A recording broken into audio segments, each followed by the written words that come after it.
Everyone, my name is Justin. Let's see. This is this is my second video, so forgive the quality. I'll definitely work on it later on, better later on. This is a video about a game review. This is made online. No, not, well, it's a computer. The game is called BattleTech. I played it for a few days. This is my initial review of it, so bear in mind that if you played the game and you're like, hey, I like the game, it's awesome, and mine comes off extremely negative, realize that this is just the initial review, and this is for people that don't want to, kind of like me, we don't want to go through and just rush through the campaign and deal with everything else, okay? Quite often, how often you get a chance to finish the other stuff off, other missions and such, when you complete the campaign, okay? Second, it's one of those situations where it basically has it as a hallmark of how good of a game it can be, okay? So, initial review is this. Short version, it's practically XCOM with a BattleTech feel. There's some things that Hare Brained Schemes has done that is better than XCOM. Right off the bat, the Argo is just beautiful. Okay? I mean, it looks like a hunk of junk, but with love, and it's like restoring an old classic car. You know that it's a potential there. It's going to take time. It's going to take energy. It's going to take skill. But like a classic car, once you get it perfected and all, and repaired and rebuilt, it's gonna run awesome, and that's great right there. Right off the bat, the game has some voice acting, not a whole lot, but enough to make it where it's like, hey, this is damn good. The story is the story is interesting right off the bat too. Being a mercenary and helping out a friend. There's a few moments where it does break the story a little bit, but the story makes a lot more sense. Okay, in essence, you're a mercenary. She can't. Your employer, your primary employer, the one that's set for the campaign and all, she can't. She can't have you be on her side all the time. First off, because she can't pay you all that time. Two, she also needs you to be able to run in circles that she can't. That's the deal of mercenaries in the BattleTech universe. Your job is to basically cause trouble that can be detrimental and downright just a huge mistake in the game. This is kind of like Shadowrun, which interesting. It's the game for Shadow, at least the newer ones, are made by the same company that made BattleTech, Hare Brained Schemes. So that's great. The graphics are awesome. Now here's the downfall. Like XCOM, BattleTech is a legacy game, not by the same direct name, but in the spirit. The previous game that is the MechCommander series. There's only two of them. I never played the first one. Can't really find it too often. Couldn't really find it from where I've been doing research and all. So if someone has it, that's great. You probably know a lot more. You know a lot more about it. But I have played MechCommander 2, and that game came out in 2001. And unfortunately, when you measure it up, the problems that you have with the game are telling. Now, granted, you have a lot more freedom of choice that BattleTech has over MechCommander 2. As far as the Argo, as far as your base, mechs, you're restricted in the mechs for BattleTech. That being said, it makes sense. Plus, you have a direct visual for it. I mean, there's actually a difference between certain weapons. Do you want weapons that are more accurate, deal more damage, have a higher chance of crit? Okay. That's in BattleTech's favor. The problem though is that MechCommander, they give you more selection of mechs in the beginning. relying on salvage, but not to the extent that BattleTech is on. Basically, in order to get a mech from through salvage, you have to basically get three copies of the same mech in order to get one mech.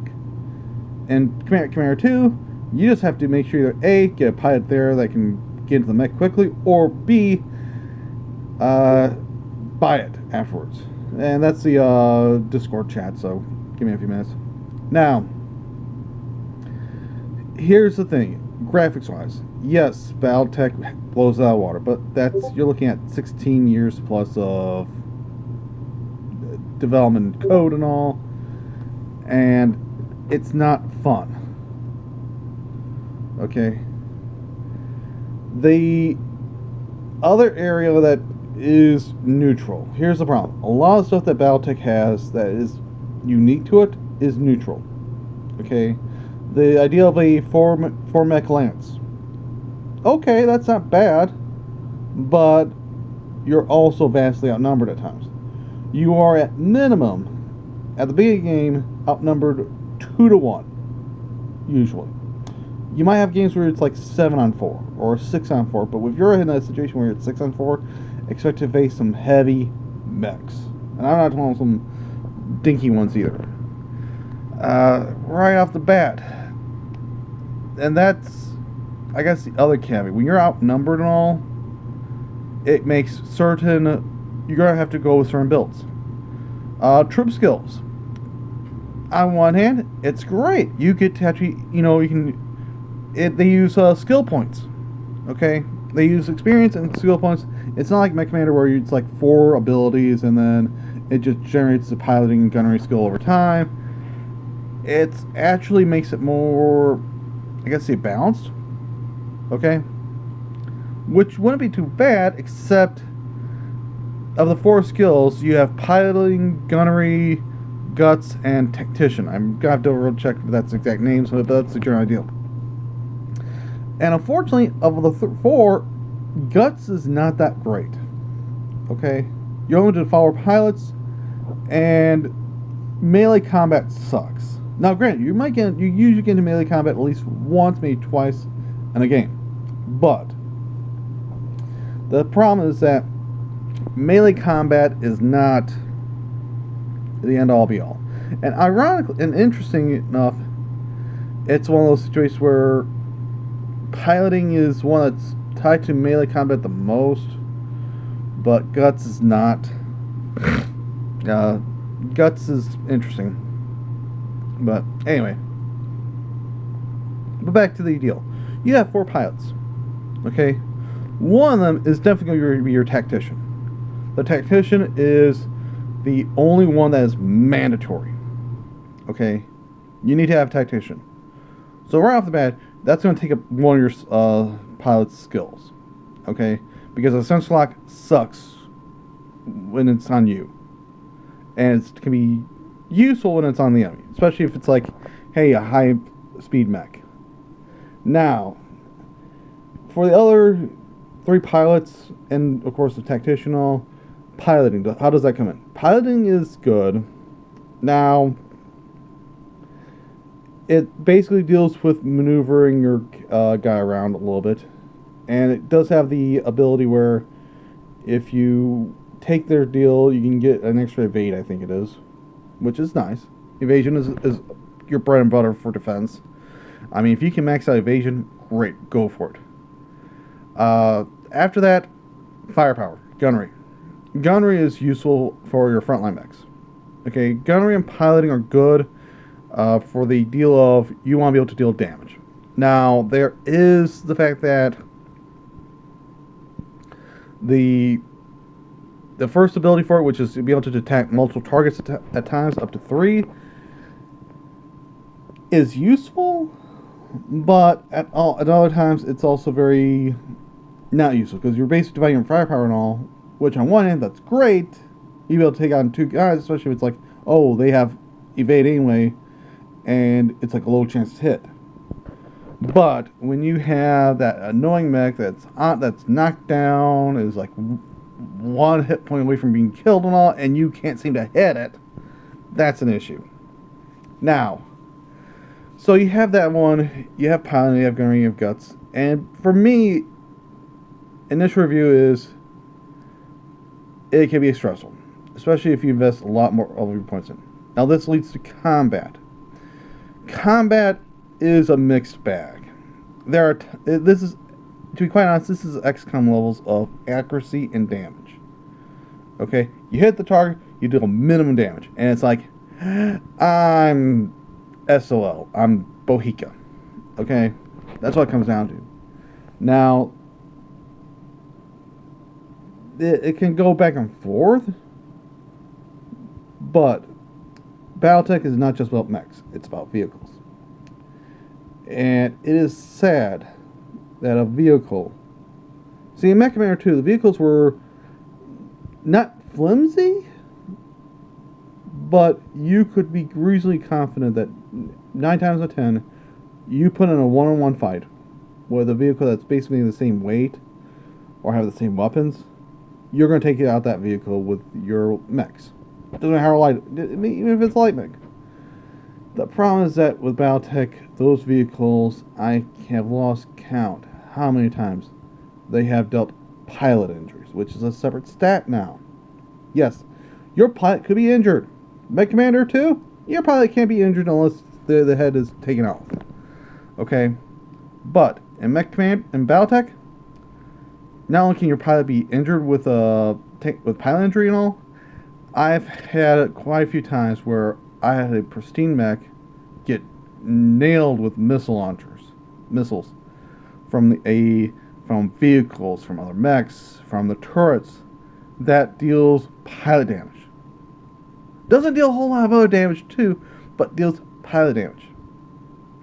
It has been a few times where I will have a mech that may has a little bit of scratch and all, but it's 3 times in a row with pilot damage, and my mech just gone. Okay, I lose a quarter of my firepower, a quarter of my mechs in the game. Now, here's the thing. Mech doesn't equal firepower. Okay? You might lose a quarter of your mechs, but how much firepower do you lose? Especially if it's your heavy mech.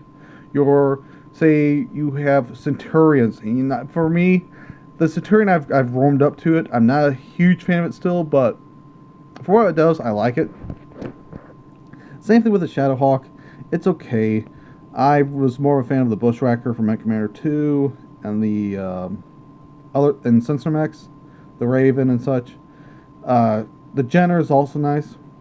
I mean, put 4 lasers on it, 2 SR, 2 short range missile launcher weapons, and it's nice. It's a close range light assault mech, and you can just send it in and it'll just deal damage with a properly trained pilot. Granted, survivability is an issue still, but that's beside the point. Now, here's the bigger issue. Okay, you have vehicles and they're accurate. You're outnumbered. The mechs that your opponent has. It's on one hand, it's like, yay, we get against other mechs. Well, except that if you destroy it, you only get 1 copy of it, generally speaking. So right off the bat, I'm not real pleased with it. I've just met the enemy. The Outfor is now using what they used to call a heavy mech, but they revamped the weight classes a little bit, and it's the catapult. Now, for me, I enjoy the original missile-bearing catapult. It's if you could not ask for a more perfect missile mech. Problem: they gave you the PPC version. Are you kidding me? No! It's like, I got a catapult. Yay! It's a PPC version. Crap! Because that's not fun. Granted, gain 2 PPCs. Let me pull it up. I had it yesterday, but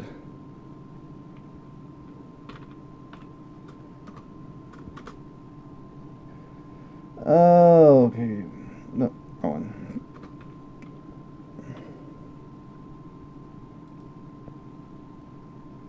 particle projector cannon. I always think of it as a particle pulse cannon or whatever. Plasma pulse cannon. It basically it's a good weapon. All melts armor, generates a lot of heat.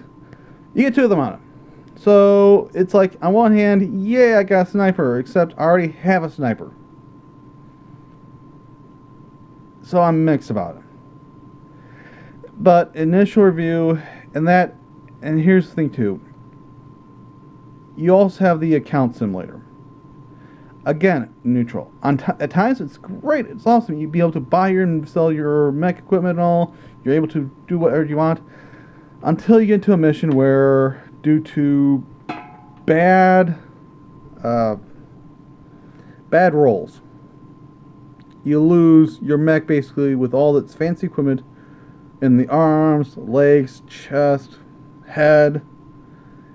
It comes back looking like the freaking Black Knight from Mighty Python. No arms, 1 leg, and it's like, really? Okay, the only reason why it survives is because you're able to deal enough damage to the other guys, and you basically use him as a freaking just battering down the enemy. Okay, it's just headbutting people or kicking them. I mean, you're looking at the Black Knight version of it, and it's like, oh my god, can you please stop? Just stop shooting at me. I mean, we look at the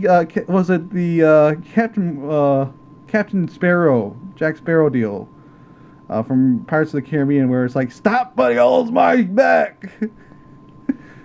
And it's neutral, especially when you're looking for, you don't want to, on one hand, yeah, you should go through the campaign, but at the same time, you don't really want to go through it too fast. For me, finance is always an issue. Upgrading the ships is an issue. What else?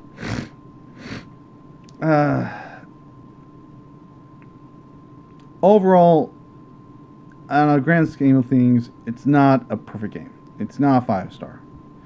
I dare say it's not a 4-star. It's definitely a 3-star, but at times it feels like a 2-star. Vehicles are supposed to be not very overpowered. They're supposed to not be accurate. They're supposed to be on the weak side of the battle force and all. You want battle mechs. The problem is that when you only have 4 mechs and all, and you're outnumbered, and your enemy has vehicles, the vehicles can deal devastating damage. They act last, which can be an issue, but when they can deal the type of damage that can just melt your armor and just put your mechs on their back, knock mechs down, and it basically it calls into the fallacy of, hey, the battle mechs are superior and all, but this vehicle, the Striker, the Demolisher, the Manticore, okay, these vehicles are causing damage. The turrets are just devastating. Missiles are king in this game. If you're within visual range of an enemy and they have a missile turret, doesn't matter if it's on the other side of the screen. When it comes to the turret's turn, if they can see you, they can touch you. Pure and simple. I mean, there are a few missions where you just have to turn around and say, you know what, I have to take out those turrets first. Screw the mechs. Okay, mechs move around. Mechs have a visual range. Okay, but those turrets, they can reach out and touch you.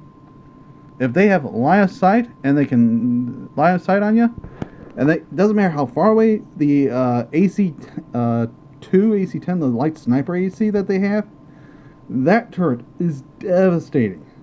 They can punch holes in your armor. And when it punches holes in your armor, congratulations, you're now on a time clock. The clock is running. This game has balance issues. This game has major issues with just trying to come up with a nice sweet spot of like, hey, is it too powerful versus not powerful enough? And ultimately, that's a downfall. Thing is, for the people that are huge fans of it, here's a question. Would you recommend this game to a casual player? Would you recommend this to your dad, brother, maybe your sister who likes battle mechs? And if your answer is no, then that's not a good sign. I want this series to grow. BattleTech tactical combat is good, but it's definitely a diamond in the rough. It needs some revamping. It needs to be modified a little bit more, and that's what it shows. So my review, my long version of it is, it's XCOM. Accuracy is just, you basically have to be overrated for a mission all to do extremely well in it. And even then, a few bad dice rolls, and you're going to look at a mech that maybe lost all of your best weapons. You might look at an injured guy that's going to be down on the count, if not dead. And that's not good. MechCommander did this better. And it's sad that a 16-year-old game can beat out a modern game. That's my review. Hopefully you guys find it informative. Drop a comment and let me know what you think of the second video so far. Hope you all have a good day and have a week goes good for y'all. Bye.